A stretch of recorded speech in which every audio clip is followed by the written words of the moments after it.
आत्ता तर लग्न झालेलं आहे, त्यामुळे तुम्ही डायरेक्टली मुलगा होणार का मुलगी होणार असं विचारलं एका गायनेकोलॉजिस्ट डॉक्टरला. तुमच्या चॅनलमधनं मी सांगू इच्छिते की तशा व्यक्तींनी जे काही केलं पक्षाबरोबर, जी आई असते आपली, त्यांना तुम्ही धडे शिकवले पाहिजे. तर मॅडम तुम्ही सांगितलं की तुम्ही नवीन आहात. खोकला पण लागला तुम्हाला, म्हणजे आता काय डोळ्याचं पाणी आणि मला वाटतंय पाणी आणि पक्ष, काँग्रेस पक्ष गोव्याचा पक्ष नाही, पाणी निश्चितच, आणि प्रॉबब्ली मासे आणि तवा फ्राय इथला रवा फ्राय आणि सोडा आणि लिंबू सोडा, हे गोव्याचं स्पेशल जे चाललेलं आहे 2 दिवस झालं लंच, तो एक मोठा बदल आहे गोवा प्रदेश काँग्रेस कमिटीसाठी. तो बदल आधी पचवून घेऊ दे हे PCC मधले सगळेजण, इन्क्लुडिंग अध्यक्ष अमित पाटकरजी. नमस्कार तुमकां सगळ्यांक येवकार. आणि सध्या गोंयान ज्यो हालींच जांची अपॉइंटमेंट जाल्या एज अ को इन्चार्ज म्हणून गोवा डेस्काची काँग्रेसीची, ती म्हणजे आदल्यो खानापूरच्यो आमदार अंजलीताई निंबाळकर, आणि आमच्या वांगडा आसात अंजलीताई निंबाळकर. मॅडम, सगळ्यात आधी तुमचं स्वागत. आम्ही तुमच्या सोशल मीडियावरनं बघतोय की तुम्ही अपडेट देतात की काल पण तुमची मीटिंग झाली गोव्यातील काही काँग्रेस नेत्यांसोबत, आज पण झाली आणि हे बैठकांचं सत्र सुरू आहे.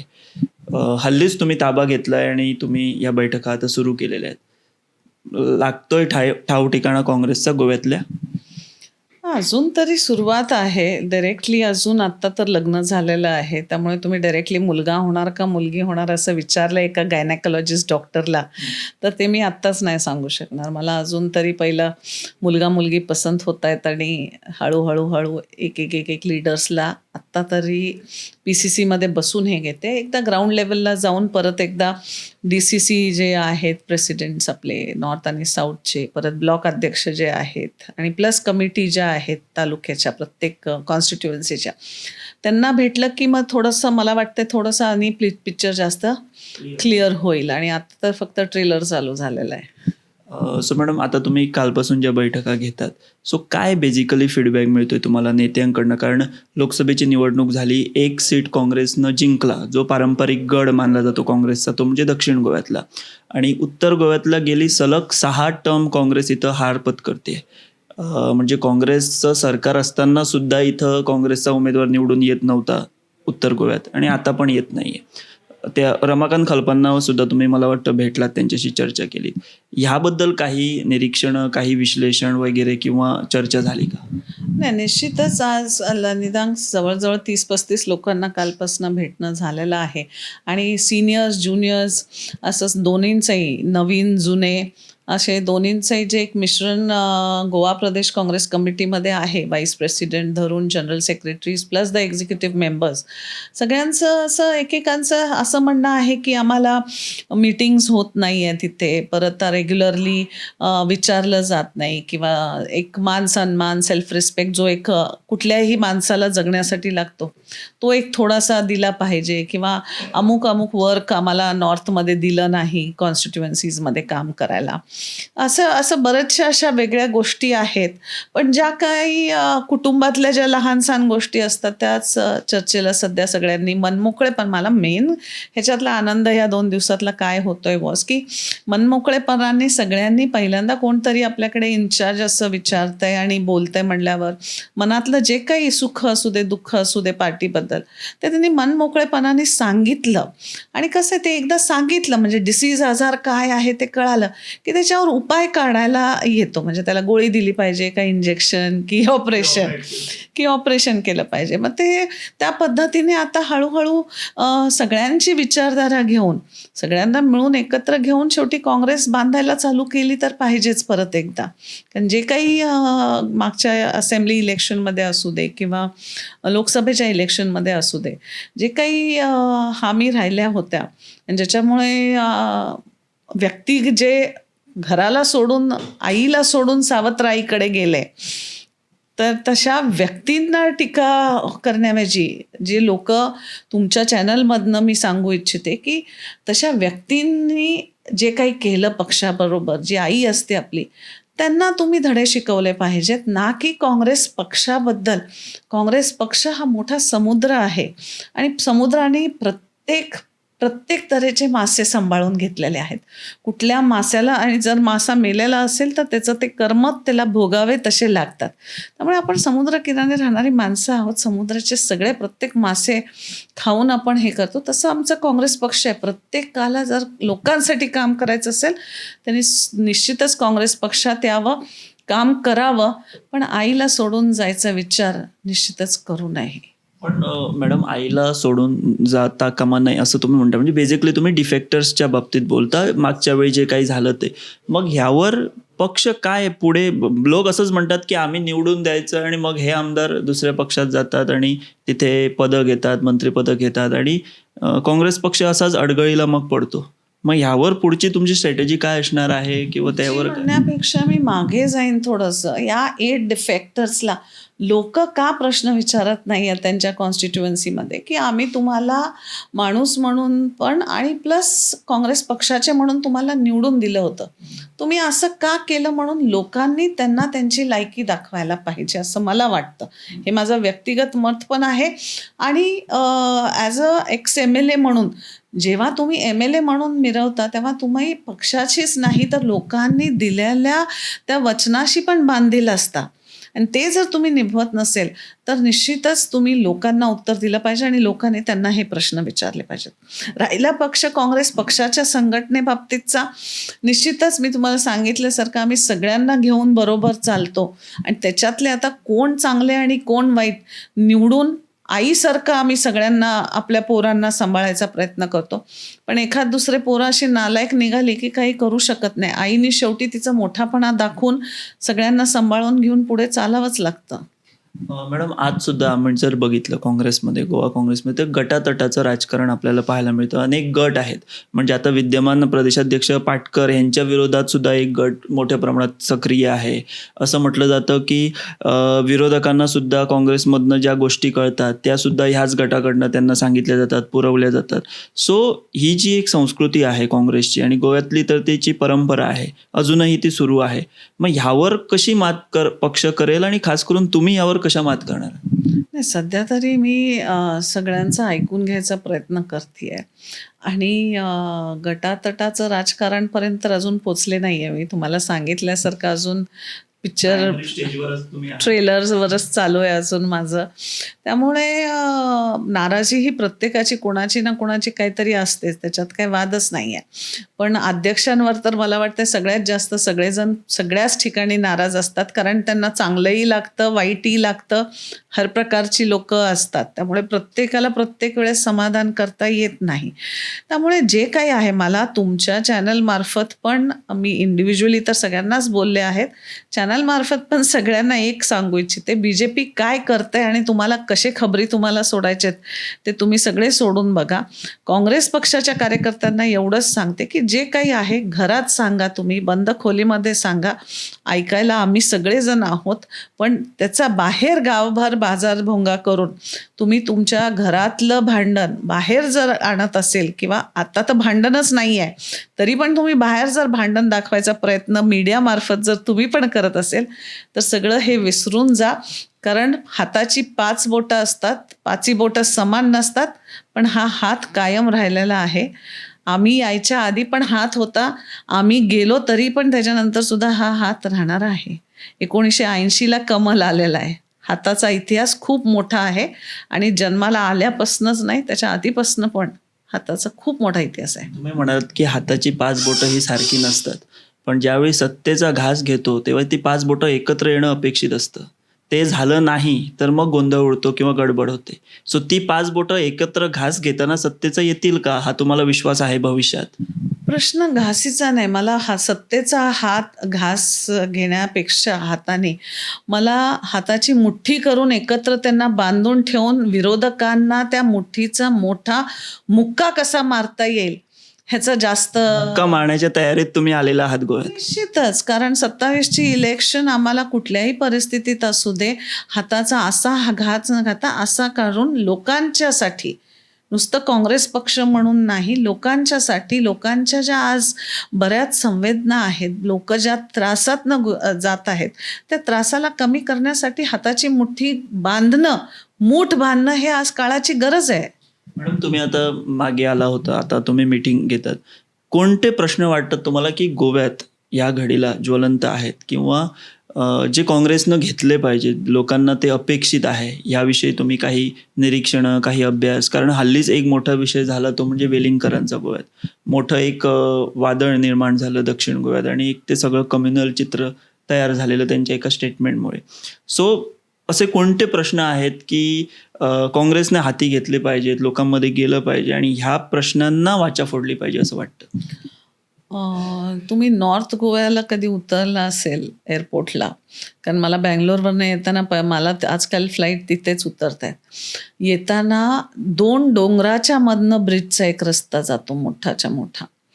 मला पहिल्यांदा मी तेव्हा जे बघितलं येताना, मला असं आईच्या काळजातनं रस्ता काढल्यासारखा वाटलं. एवढं छान डोंगर ते फोडून हे करणं. तशाच पद्धतीने हे भूतानी जे चालू आहे प्रोजेक्ट, त्यांनी बराच नैसर्गिक व्यापत्ती आणि विध्वंस तर आहेच, आणि त्याच्यामुळे होणारे सेकंडरी चेंजेस जे आहेत ते गोव्याच्या प्रत्येक लोकांना आणि गोव्याला भोगावे लागणार आहेत. मलाच तुम्ही सांगा, जास्त लांब नको जाऊया आपण.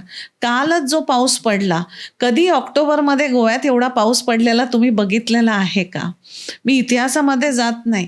मग हे सगळं कुठेतरी तुम्ही प्रकृतीला होणाऱ्या घातक ह्याच्यामुळे हे प्रकृती बदलती आणि त्याचा वारंवार चेंजेस आपल्याला दिसत आहेत.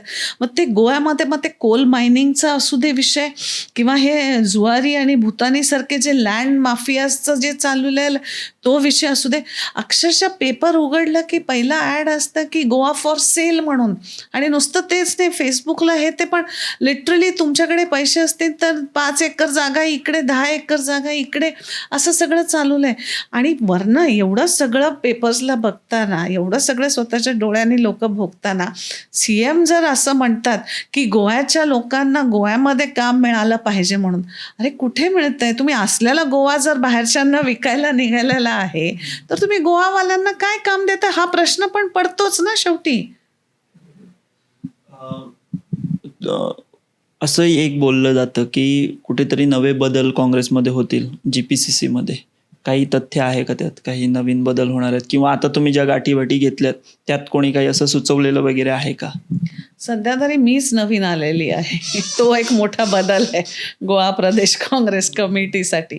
तर तो बदल आधी पचवून घेऊ दे हे PCC मधले सगळेजण, इन्क्लुडिंग अध्यक्ष अमित पाटकरजी, LOP युरीजी आणि आमचे जे MLAs आहेत, MP आहेत, त्यांना पहिलं डॉक्टर अंजली निंबाळकरजी बदल म्हणून आलेली आहे दिल्लीवरनं इकडे, त्यांना तो बदल पहिलं सगळ्यांना पचवून घेऊ दे. काय सांगून पाठवलंय तुम्हाला दिल्लीवरून? काय स्पेशल गोव्यासाठी वगैरे काही असं अशी कार्यपद्धती ठेवा, किंवा असं काहीतरी एक शिस्त आणा पक्षात वगैरे? नाही, असं कोणीही काहीही निदर्शन दिलेलं नाहीये, कोणीही काही शिकवून पाठवलेलं पण नाहीये. पण एक सेक्रेटरी को इन्चार्ज म्हणून जेव्हा येतो, त्यांनी जे बेसिक काम करायचं असतं, कामाला सुरुवात करायची असते, त्या कामाची सुरुवात मी केलेली आहे. त्यामुळे ती आधी पचवून घेऊ दे ह्या सगळ्यांना, आणि मग नंतर उरलेले जे काही बदल असतील ते नंतर पचवूया आणि सांगूया, किंवा होणार आहेत की नाही ते पण कळून जातील. मला पण नाही माहिती आहेत ते अजून काही सुद्धा. सो तसं मॅडम तुम्ही सांगितलं की तुम्ही नवीन आहात.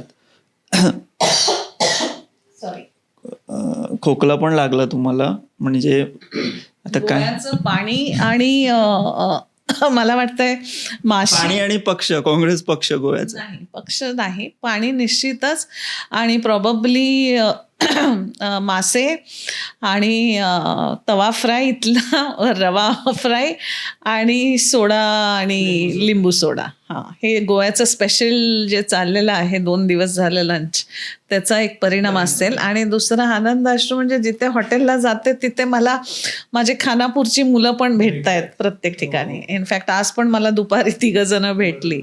मोठ्या प्रमाणात खानापूरची लोक इथं आहेत. हो, खूप मोठ्या प्रमाणात आहे आणि प्रत्येक हॉटेलमध्ये बहुतेक 4-5 भेटतातच. त्यामुळे मला गोवा पण काय असं लांबचं वाटत नाही. माझी माणसं अशी भेटून तुमचे हेर इथं सगळ्याला आहेत असं म्हणाय. काही झालं, कोण कुठे बैठका घेतो हॉटेलमध्ये, तुम्हाला बातमी कळू शकते. नाही, तिथपर्यंत अजून मी गेलेली नाहीये. पण बी अवेअर.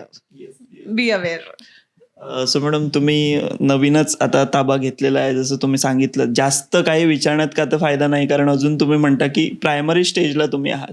हळूहळू तुम्हाला कळून चुकेल आणि त्यानंतर आपण आणखी भेटू, आणखी बोलू. आणि कसं चाललंय काँग्रेसचं गोव्यातलं काम, 2027च्या इलेक्शन इयरमध्ये सत्तेपर्यंत काँग्रेस पोचेल का, हे पण आपण मग तुम्हाला विचारूया, कसा प्रोग्रेस होतो तसा. फक्त एक प्रश्न मला विचारायचा होता की काँग्रेस विधिमंडळ पक्ष आणि काँग्रेसचा जी प्रदेश संघटना ह्यांच्यातला ताळमेळ जो होतो तो कधी कधी दिसत नाही गोव्यात. हे तुम्ही सुद्धा निरीक्षण केलंय का? तुम्हाला फीडबॅक वगैरे मिळालाय? माझं या बाबतीतलं जरा विचार वेगळं आहे, कारण मी एक MLA म्हणून पण काम केलेलं आहे आणि आता ऑर्गनायझेशनमध्ये पण काम करते. म्हणून माझ्या मतेप्रमाणे MLA हा MLAचं काम करत असतो. त्याचं आणि ऑर्गनायझेशनमध्ये दोघांचं सामान्य एकमत येऊन काम करणं त्याला जमत नसतं. ऑर्गनायझेशन वर्क हे टोटली सेपरेट पक्ष संघटना बांधणं, पक्षाचे जे आयडियोलॉजी आहे त्या आयडियोलॉजीला लोकांपर्यंत घेऊन जाणं, हे काम पक्ष संघटनेमध्ये असलेल्या लोकांनी केले पाहिजेत की का पक्षाशी जुडलं पाहिजे आणि का पक्षाबरोबर राहिलं पाहिजे. वेरेज MLAला ह्याच्याबरोबर मेजर काम लोकांनी तुम्हाला तुमच्यावर विश्वास टाकून निवडून दिलेला आहे.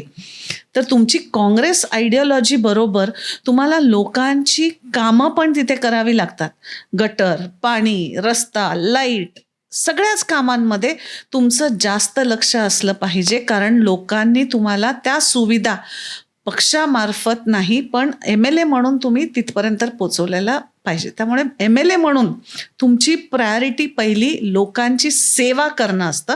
वेरेज ऑर्गनायझेशनमध्ये जेव्हा तुम्ही काम करता तुमची प्रायोरिटी सेवा नाही पण पक्षाची आयडियोलॉजी लोकांपर्यंत पोचवून हा पक्ष कसा लोकांसाठी काम करतोय आणि हितासाठी काम करतोय ह्या आयडियोलॉजीवरती काम करतोय. त्यामुळे दोन वेगळ्या गोष्टी आहेत. त्याला जर तुम्ही मिक्स करून जर तुम्ही असं काम करत नाही, तुम्ही तसं काम करत नाही म्हणलं तर, आता जर आम्ही ऑर्गनायझेशनमध्ये, आता मी माझी आमदार आहे, मला जर कोणी सांगितलं की तुम्ही आमदारासारखं काम करा म्हणून, होईल का ते? नाही. I have my limitations. तसं MLAsला पण त्यांचं लिमिटेशन्स असतं. MLA पण काही देव नाही आहे वरनं पडलेला की त्यांनी सगळंच केलं पाहिजे आणि सगळंच झालं पाहिजे. ते लिमिटेशन्स त्यांचे पण असतात जे समजून घेतले पाहिजेत. हां, तर लोकांच्या कामाच्या बाबतीत no limitations, you have to fight. अधिवेशन जेव्हा असतं तेव्हा तुम्ही लोकांचे प्रश्न घेऊन भांडलंच पाहिजे, ह्याला काय वादच नाही आहे. ते काम होईल नाही होईल, आम्ही विरोधी पक्षामध्ये असल्यामुळे त्याला थोड्या अडचणी येतात, पण ते मला वाटतं हे तिन्ही MLAs जे आहेत आमचे व्यवस्थितरित्या लोकांपर्यंत त्यांच्या कॉन्स्टिट्युएन्सीजमध्ये पोचत आहेत. त्यांची जी काही प्रश्न असतील ती अधिवेशनामध्ये मांडतायत. पण I think we are very much going good on aggressive against the government policies असं मला वाटतंय. पण ते परत ते कन्फ्युजन जे क्रिएट करतात नाही काही लोक, ते आपली भाकरी भाजण्याचंच काम चालू आहे. आणि त्यातल्या त्यात मला वाटतं ह्याच्यात परवा जे BJPच्या अध्यक्षांनी जे स्टेटमेंट दिलं की काँग्रेसमध्ये पक्षामध्ये असं तसं हे ते, मला ना त्यांनी त्यांचं घर बघावं आणि मग उगीच असे त्यांच्या घरात तुमचीच लोक भरलेली आहेत जास्त. म्हणजे बघा ना, त्यांच्या घरात माणसंच नाही आहेत, त्यांना सुना आणाव्या लागायला लागल्या आहेत. त्यांना सुना बाहेरनं आणाव्या लागायला लागल्यात की कारण त्यांच्या पूर्ण देशभरात तुमच्याकडे तुमचे सिद्धांत असलेली माणसंच नाही आहेत. म्हणून आज नाइलाजाने तुम्हाला काँग्रेस सिद्धांतावर निवडून आणलेल्या माणसांना तुमच्या पक्षात भरती करायची वेळ आलेली आहे. पण हे पण विसरू नका, ती पक्ष काँग्रेस सिद्धांतावर निवडून आणलेली आमदार आहे. काँग्रेसच्या दर्यातले ते मासे आहेत, सिद्धांत नाही आहेत, काँग्रेसच्या दर्यातले मासे. येस. आणि त्यामुळे त्यांना मीठ जास्त लागणारच आहे, काही वादच नाही त्याच्यात. आता त्यांची फडफड खूप व्हायला लागली आहे, ते त्यांनी सांभाळायचंय स्वतः. ते मासे परत तुमच्या दर्यात आले तर तुम्ही घेणार का? BJP अध्यक्षांना विचारा ना, ते तुम्हाला सोडून जाणार आहेत का ते म्हणून. त्यांच्याकडे वेगवेगळी तंत्र आहेत बांधून ठेवायची. ते त्यांना विचारायला पाहिजे. सोडवून आणायचं काम तुमचं. आम्ही कोणालाही सोडवायला गेलो नाही, आम्ही कोणालाही अडवायला गेलो नाही आहे. आमचे जे लीडर आहेत, लीडर ऑफ ऑपोजिशन पार्लमेंटमध्ये राहुल गांधीजी, त्यांनी सांगितलेलं आहे जो पक्षाबरोबर पक्षाच्या सिद्धांताबरोबर काम करायला तयार आहेत, मोस्ट वेलकम. ज्यांना सोडून जायचं आहे ते त्यांच्या विश्वासावर भरोश्यावर सोडून जाऊ शकतात. आम्ही कोणाला अडवायलाही गेलो नाही आणि आम्ही कोणाला बोलवायला पण गेलेलो नाही आहोत. तर ह्यो आशिल्ल्यो डॉक्टर अंजली निंबाळकर, ज्यो सध्या गोंयच्यो सेक्रेटरी को इन्चार्ज म्हणून काम पळयतात. खानापूरच्यो त्यो आदल्यो आमदार जावन आसात काँग्रेसीच्यो. फाटले लोकसभा वेंचणूक सुद्दां तांणी लडयल्ली आनी ती आतां म्हणटात की सध्या पूण अंदाज घेता परिस्थितीचो. अंदाज घेतले उपरांत सगळी जी आवश्यक म्हायती आहा आनी सगळो माहोल समजून घेतले उपरांत आपूण आनी चड एक्टिवपणान पक्ष संघटनेचें काम आनी गोंय काँग्रेसीचें काम फुडें व्हरतलें अशें म्हणटना तांणी भारतीय जनता पक्षाच्या सरकाराचेर पक्षाचेर सुद्दां टिका केल्ली आसा. तर मॅडम, तुम्ही आम्हाला वेळ दिलात आणि ही थोडासा जो संवाद आम्ही साधला त्याबद्दल आम्ही गोमंतक टीव्हीच्या वतीने तुमचे आभार मानतो. धन्यवाद. थँक्यू. धन्यवाद.